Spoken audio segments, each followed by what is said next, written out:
Perkenalkan, nama saya Nandi Putri Aulia, mahasiswa komunikasi PJJ S1 KM 209 Universitas Cyber Asia. Beberapa hari lalu, saya scroll media sosial dan menemukan dua hal yang bersebelahan.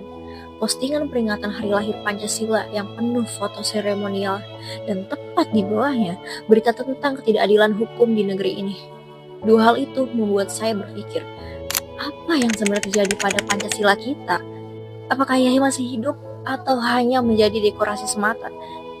Hari ini, saya tidak akan bicara Pancasila yang ada di buku teks. Saya akan bicara Pancasila yang diuji setiap hari oleh kenyataan di negeri ini.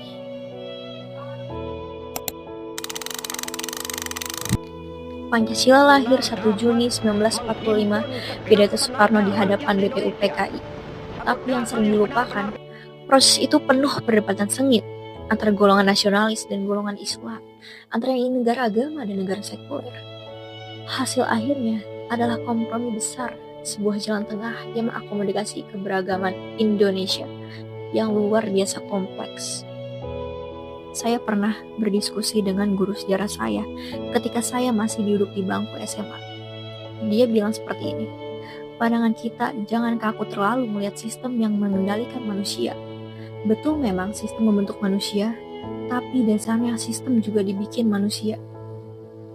Hal ini buat saya mikir mengenai Pancasila itu sendiri. Pancasila seringkali diajarkan kepada kita dengan mendoktrin untuk mencintai Indonesia tanpa melihat sisi buruknya. Padahal, menurut saya, Pancasila itu adalah tempat untuk kita berpikir kritis atas ketidakadilan yang kita rasakan, khususnya pada rezim ini. Saya mau cerita sesuatu yang cukup personal.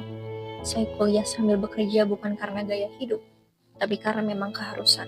Setiap bulan saya hitung ulang biaya kuliah, kuota internet, kadang harus pilih antara beli buku atau makan dengan lebih hemat beberapa hari. Dan saya tahu, saya bukan satu-satunya. Banyak teman sangkatan saya yang punya cerita serupa. Kuliah online justru jadi pilihan karena lebih terjangkau. Bisa sambil kerja, meski itu artinya harus membagi waktu dan tenaga yang sudah terbatas.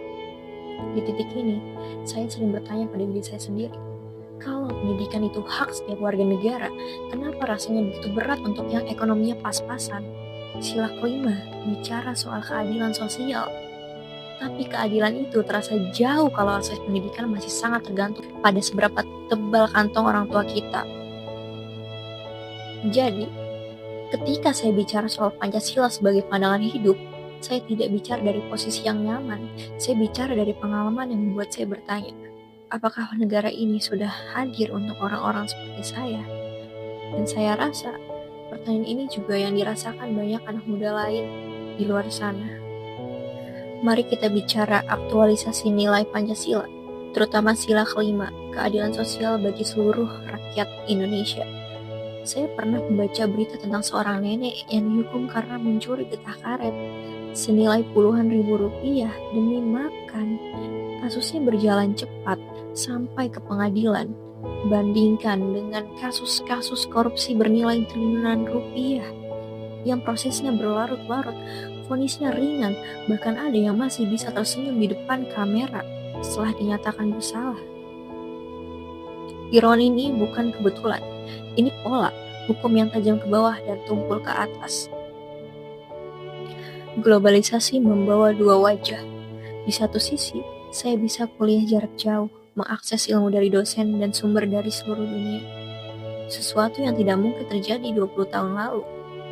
Tapi di sisi lain, saya juga melihat bagaimana sumber daya alam Indonesia, nikel, batu bara, sawit terus dieksploitasi besar-besaran oleh sang penguasa, sementara masyarakat di sekitar tambang dan perkebunan itu sendiri masih hidup dalam keterbatasan listrik, air bersih, dan akses pendidikan lainnya.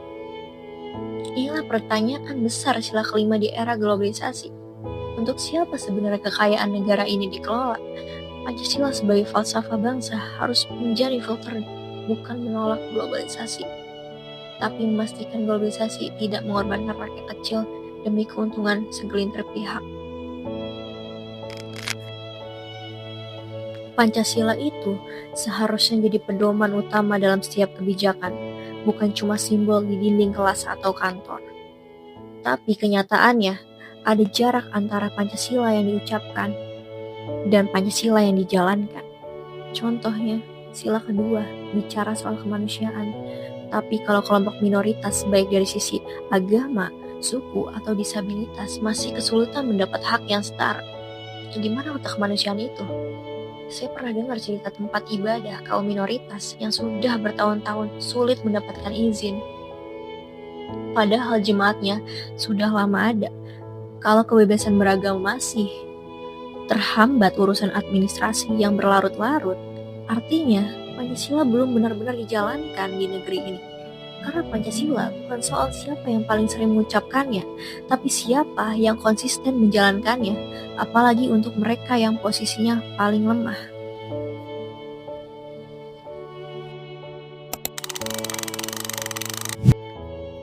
Jadi, setelah semua yang saya sampaikan, apakah saya pesimis terhadap Indonesia? Justru tidak. Saya percaya Pancasila itu masih hidup, tapi hidupnya bukan di pidato-pidato resmi. Hidupnya ada di supir angkot yang menggratiskan ongkos seorang nenek. Hidupnya ada di teman-teman pria saya yang berbeda suku dan agama, tapi saling membantu mengerjakan tugas. Hidupnya ada di mahasiswa-mahasiswa yang berani bersuara meskipun beresiko. Lalu, apa yang bisa saya mahasiswa biasa, kuliah sambil kerja, jauh dari pusat kekuasaan lakukan? Saya bisa tidak diam. Saya bisa bersuara, saya bisa berpikir kritis, saya bisa membedakan mana hal yang baik dan yang benar, mana yang tulus dan yang rakus. Karena saya percaya, perubahan tidak datang dari atas sendiri, ia datang ketika rakyat sadar, bergerak dan berani bersuara. Pancasila bukan milik penguasa, Pancasila adalah milik rakyat Indonesia. Dan selama masih ada anak muda yang mau berpikir, yang mau kritis, yang mau jujur, saya yakin Indonesia masih punya harapan. Bukan harapan yang naif, tapi harapan yang diperjuangkan. Terima kasih, saya Nadia Putri Aulia, mahasiswa yang masih percaya bahwa Indonesia bisa lebih baik kalau kita sadar dan berpikir.